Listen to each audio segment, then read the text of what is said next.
d'achèvement. L'achèvement du monde juif, c'est Nathalie Portman. C'est pas le rabbin machin, le rabbin truc ou le Neturei Karta bidule.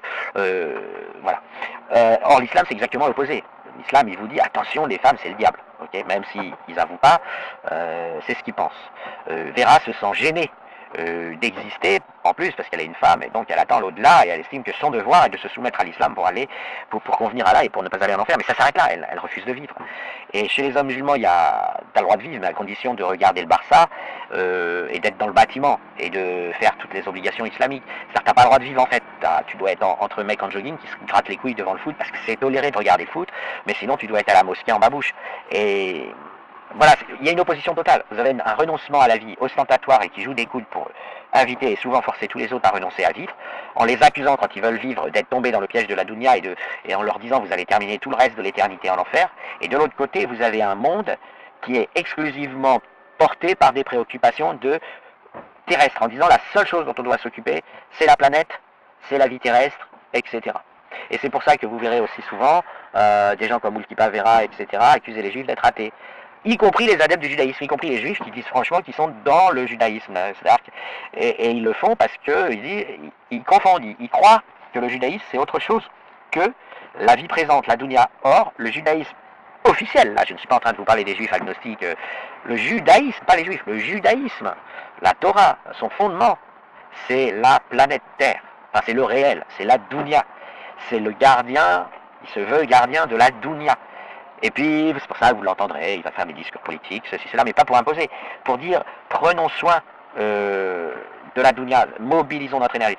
Et l'islam, c'est exactement l'opposé, c'est, vous faites des efforts pour la dunya, vous êtes au service de Satan. L'islam, c'est, j'exagère à peine, hein, c'est, maintenez le monde déchetterie, c'est comme ça qu'on reste pieux sans être perturbé par des tentations. Voilà, tout ce qui... C'est pour ça que partout où l'islam va, il réorganise une déchetterie, il réorganise son environnement en déchetterie. C'est conscient, hein, c'est pas que subconscient, en disant c'est Allah qui pourvoit. Nous, on est là pour prier, et on n'est pas là pour inventer des médicaments qui guérissent le cancer ou la maladie. On est là pour prier. Ok, Inch'Allah, c'est-à-dire c'est Allah Walem, c'est Allah qui donne, c'est Allah qui prend. Et pour éviter de sortir de cette démarche, vous vivez dans une déchetterie, c'est mieux, vous voyez.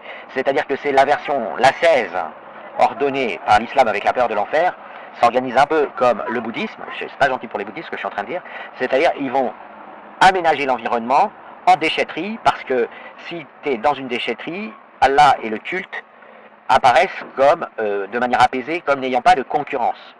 Si vous avez de jolies femmes au regard intelligent, avec des gueules d'amour, et si vous hasardez en tant qu'homme à vous dire finalement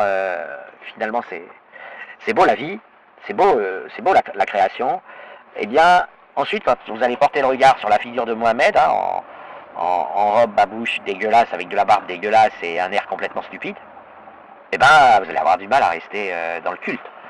Les femmes sont une concurrence esthétique à la laideur du barbu.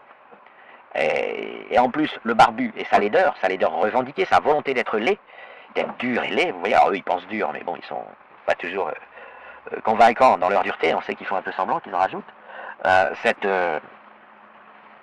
volonté, elle est exactement cohérente avec le refus de la dunya. Si je suis beau, c'est que je suis orgueilleux, c'est que je drague, c'est que blablabla. Donc je suis un bon barbu tout dégueulasse avec une robe, mais sans avoir l'air d'un drag queen, mais j'ai quand même ma robe, hein, mais avec du poil, le summum de la virilité, c'est que même en robe, on voit que t'es un mec, avec mes babouches, vous comprenez, c'est très important de se maintenir dans le gris, dans le noir et blanc, parce que vous êtes apaisé dans votre croyance. Vous dites, bon ça va, je suis pas sollicité. Les couleurs sont une mise en danger de votre foi en l'islam.